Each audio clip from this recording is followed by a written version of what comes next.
Hey YouTube.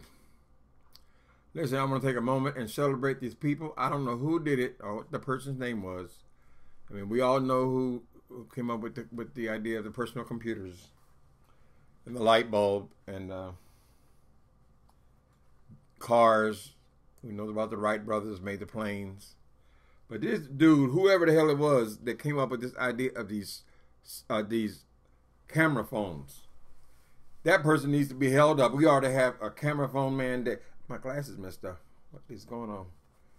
We need to have a cameraman, whatever his name is, national, that he has changed his whole... He has made a major mark on American society. Did y'all see what that people just did to that man on United Airlines? That was absolutely disgusting. And I'm so happy because what if we didn't have these cell phones?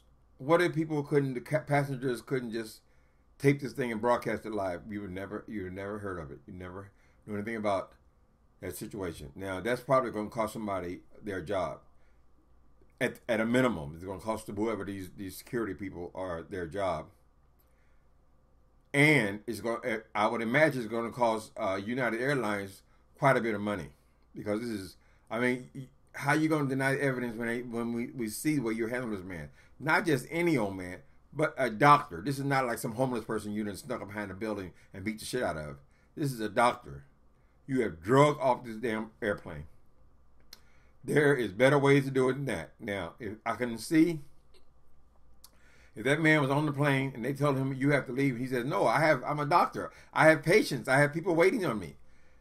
If he would say, "No, I'm not giving up my seat," well, he paid for that seat. It's his seat, right?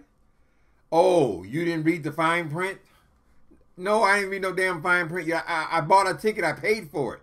I don't think I have to sit up here and read pages and pages of documents telling you in the fine print that if we decide we need your seat, we have the right to eject you from it. Absolutely ridiculous. Now, I work as a church usher. People get happy in church.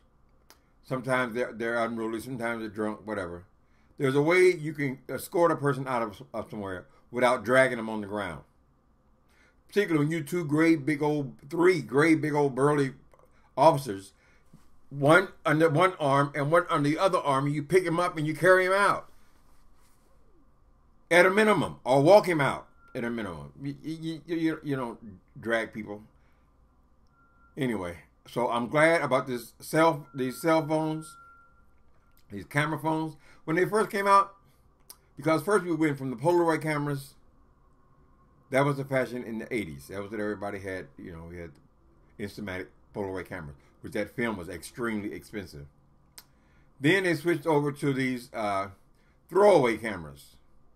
So we discovered that it didn't require a lot of technology to produce a camera. You could produce one and sell it for $4.99 with the camera, with the film in it, and then throw it away when you got through with it. And it still took a pretty decent picture, right? At some point, they came out with the cell phones. Cell phone got small enough, and they decided, well, we should put a camera in the cell phone. Well, I'll tell you, at first, I didn't think it made any sense. Who wants to sit over and take pictures with their phone? I mean, it was so alien to me, the idea that you would need to take pictures in your telephone. I was so wrong. I don't have no problem saying I was so wrong. We have learned. People noticed about how these attacks on black people are slowed down. Cell phones. That's what it is. I think that is the major thing. The way these people was killing all these black people and all this stuff. Remember last year? It seemed like every other week. Now maybe stuff. I hope God nothing's gonna happen right after I say this, but things have slowed way the hell down with that kind of incident that I've noticed in 2017, and hopefully it will continue to go way down when people are willing to do just anything at all without risk of being caught. And it's a lot of it about these damn cell phones. These incidences in these churches where they've been badgering and belittling and berating and demoralizing these people. I'm talking about my own people right now. Gay people, all the things they've been saying, and now they've been catching these hoes and broadcasting it to embarrass them, because that's the only thing they understand.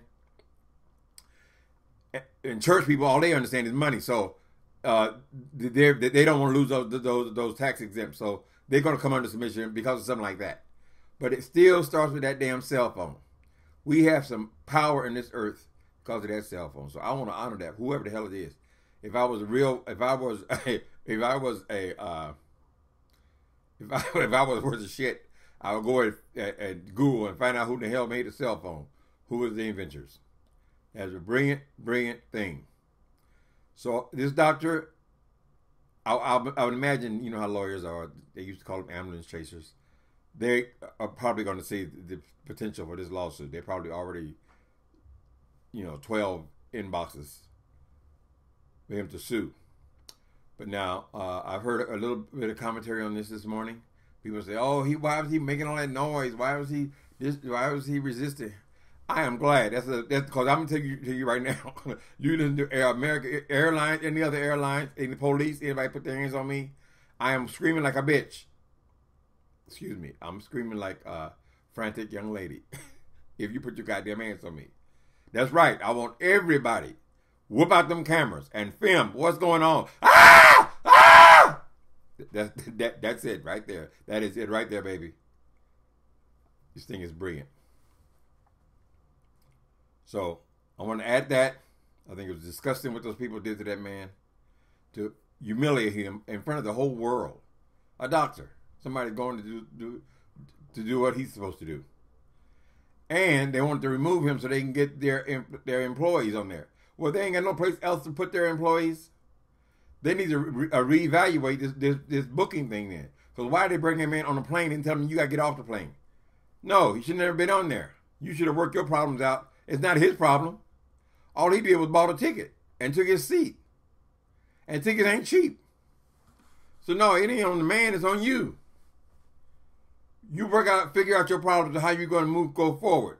But there should be some kind of compensation for that man for pain and suffering and for public humiliation.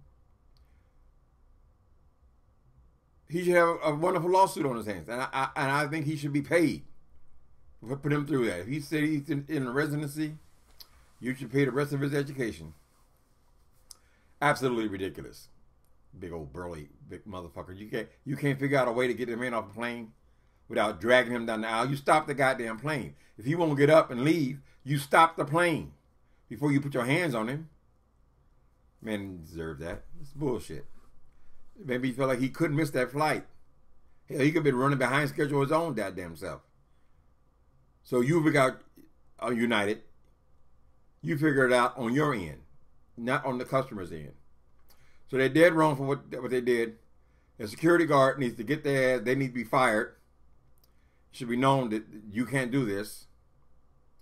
The inventor of the cell phone should be applauded one more time. And United should pay. Just an opinion. It's my opinion. I stand by it. Okay, people. Talk to you later. But I did want to drop that because I thought it was absolutely disgusting the way that man was treated. How you gonna drag not just a doctor, any person? You gonna drag somebody that got in the goddamn aisle that then gave you $1,000 to get him somewhere? It's ridiculous. Damn. It's like if you're on a city bus or in a cab. They just pull you out the motherfucker and drag you on the goddamn ground because they need the cab. It's bullshit. Get it together, United. Later.